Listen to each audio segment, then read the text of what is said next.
There is a study, a real one, done at the University of Virginia, in which people were put in a room with nothing to do for 15 minutes and given the option to give themselves an electric shock instead. Most of them did it. Not once, repeatedly. The researchers weren't looking for masochists. They were looking for something much more ordinary. What a normal human being does when there is nothing to do. And what they found is that a significant number of people in a quiet room, in no danger, with no deadline, will choose physical pain over the alternative. The alternative being their own thoughts. That's where we start. Not with your phone, not with your schedule, with the fact that something in you, something old and wired deep, treats an empty moment the way it would treat a predator. And if you've ever noticed a low-level spike of agitation when a meeting gets canceled and your afternoon suddenly opens up, or a restlessness that shows up the moment a flight lands and you're waiting at baggage claim with nothing to read, or a strange unease on a Sunday afternoon when everything is fine and there is genuinely nothing you need to do, you felt exactly what those study participants felt. You just didn't choose the shock. You chose your phone instead. The question I want to spend the next few minutes on is not how to fix it. It's something prior to that. It's why. Why does the brain process an empty moment as a threat? Why does silence, actual physical silence in a comfortable room with no danger present, register somewhere below the level of thought as something to escape? Because until you understand why, every strategy for tolerating boredom is going to feel like white-knuckling your way through something that feels, against all reason, dangerous. Here is what neuroscience has discovered about what happens when you stop stimulating your brain. The brain doesn't go quiet. It switches modes. There is a network of regions: the medial prefrontal cortex, the posterior cingulate, the angular gyrus, that neuroscientists call the default mode network. For decades, researchers assumed this network was essentially background noise, the brain idling. What they've found instead is that the default mode network is one of the most metabolically expensive states the brain enters. It costs more energy, not less. And what it does with that energy is not rest. It ruminates. It time travels backward into regret, forward into anticipatory dread. It runs simulations of social scenarios and almost always weights them toward threat. It surfaces unresolved questions that the stimulated brain has been successfully avoiding all day. And most relevantly for our purposes, it generates what researchers sometimes call mortality salience, a low-frequency awareness of finitude, of the eventual end of the self that sits just below conscious thought when nothing else is occupying the foreground. Your brain does not experience the absence of stimulation as rest. It experiences it as exposure. The noise was cover. The silence removes it. This is why the dopamine loop matters here in a way that goes deeper than habit. Every notification, every scroll, every podcast episode filling the commute. These are not just preferences. They are interruptions of the default mode network. They pull the brain out of self-referential processing and into external engagement, and the relief of that interruption is real, measurable, and immediate. The stimulus is rewarding not primarily because of what it contains, but because of what it prevents. You are not addicted to your phone.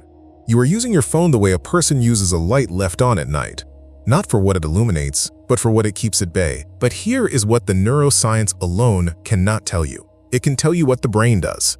It cannot tell you why the contents of the default mode network are so intolerable that a human being in a laboratory setting will choose electric shocks to avoid them. For that, you need someone who was asking that question 370 years before the University of Virginia built its lab. Blaise Pascal was a mathematician, a physicist, a theologian, and one of the most precise diagnosticians of the human interior who has ever lived. He invented an early calculating machine at 19. He contributed foundational work to probability theory and fluid mechanics.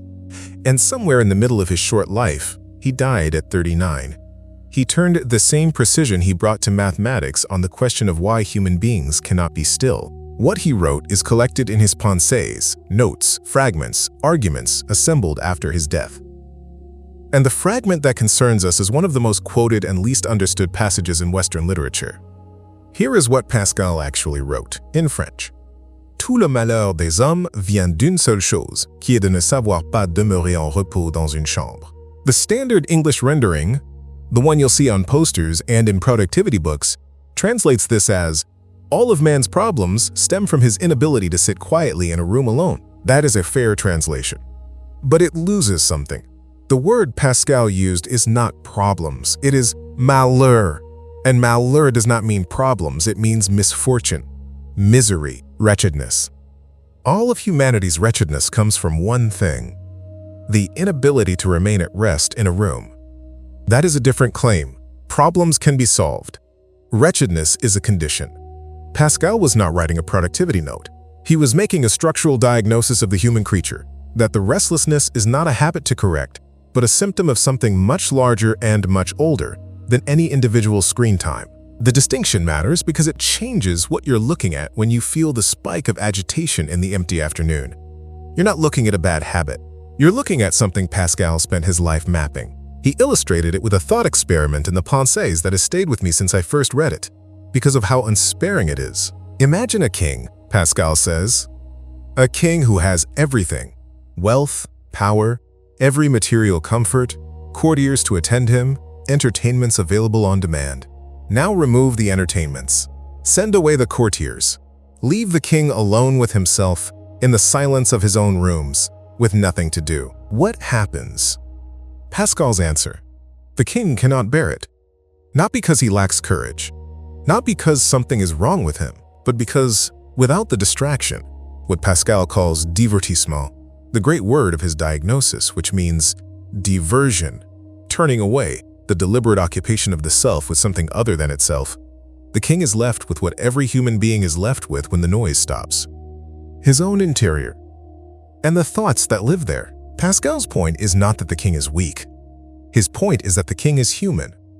And the entertainments, the courtiers, the busyness of the court, these are not luxuries. They are necessities of a different kind. They are the machinery by which a creature who cannot bear its own company manages to get through the day.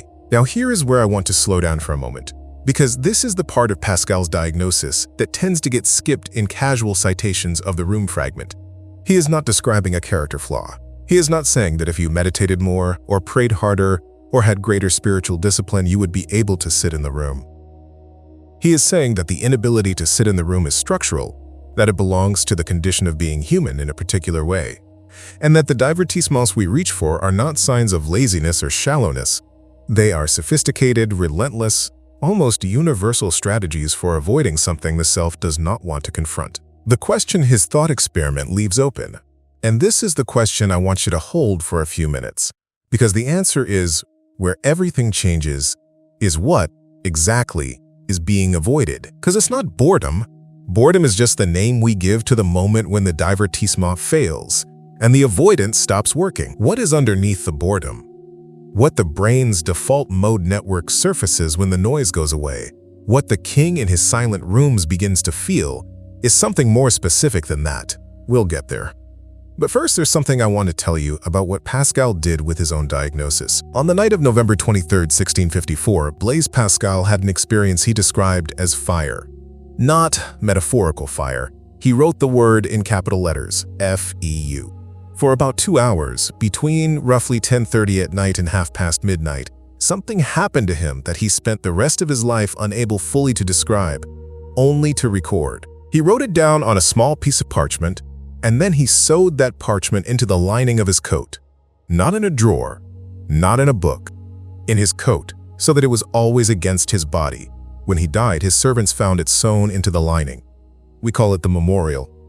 It is one of the strangest documents in the history of Christian thought. Mostly exclamation points, fragments, the words certainty, certainty, feeling, joy, peace. The record of a man who encountered something that his mathematics and his philosophy had not prepared him for, and that his divertissements had been keeping him from. After that night, Pascal changed how he lived. He gave away his carriage, the status symbol of a wealthy Parisian in the 17th century, the thing that said, "I am a man of consequence." He sold his fine furniture. He gave the proceeds to the poor. He moved to simpler quarters. He wore a belt of iron spikes against his skin, which I am not recommending, and which he himself seems to have used as a form of physical reminder rather than punishment, as a way of interrupting the ordinary comforts that constituted the divertissements of his class. He was not punishing himself. He was doing something much more interesting than that. He was refusing the machinery. He had diagnosed the mechanism, and then he chose to live without it. Not because the silence was comfortable, but because he had found that what was on the other side of the silence was worth more than the comfort of avoiding it. The man who wrote that all of humanity's wretchedness comes from an inability to sit in a room, then spent the last years of his life sitting in the room. That is not an abstraction. That is a data point. If what I've just described sounds familiar in a way that goes beyond screen time, if it sounds like something you've been carrying quietly for longer than you can exactly say, something that feels less like a bad habit and more like a hollow at the center of a faith you've practiced for decades, Pascal has a map for that too. It's called spiritual aridity, and he diagnosed it with the same precision he brought to everything else. 5 stages, and you're probably already somewhere inside them. The mini-course that unpacks that map is called The Wrecked Interior. Link is in the description. But stay with me, because we haven't gotten to the part that changes everything yet. So what is being avoided? This is where Pascal's diagnosis becomes something other than a clever observation about distraction. It becomes a claim about the nature of the creature doing the avoiding. Pascal held together 2 things that most of us want to separate. He called them grandeur and misère, greatness and wretchedness. And he insisted that you cannot have one without the other, that they are not opposites, that they are the same thing, seen from 2 angles. Here is what he meant. A dog is not bored the way a human is bored. A dog, left alone in a quiet room, does not experience the default mode network's particular variety of existential exposure. It sleeps. Or it waits. But it does not ruminate about its finitude. It does not run simulations of social scenarios weighted toward threat. It does not feel, in the silence, the low hum of mortality salience that the neuroscientists have documented in human subjects. Why not? Pascal's answer. Because the dog is not designed for what the human is designed for. The capacity to feel the emptiness of the room, to feel it as emptiness, as lack, as the signal that something is missing, belongs only to the creature that was made for something the room cannot give. The wretchedness is the proof of the greatness.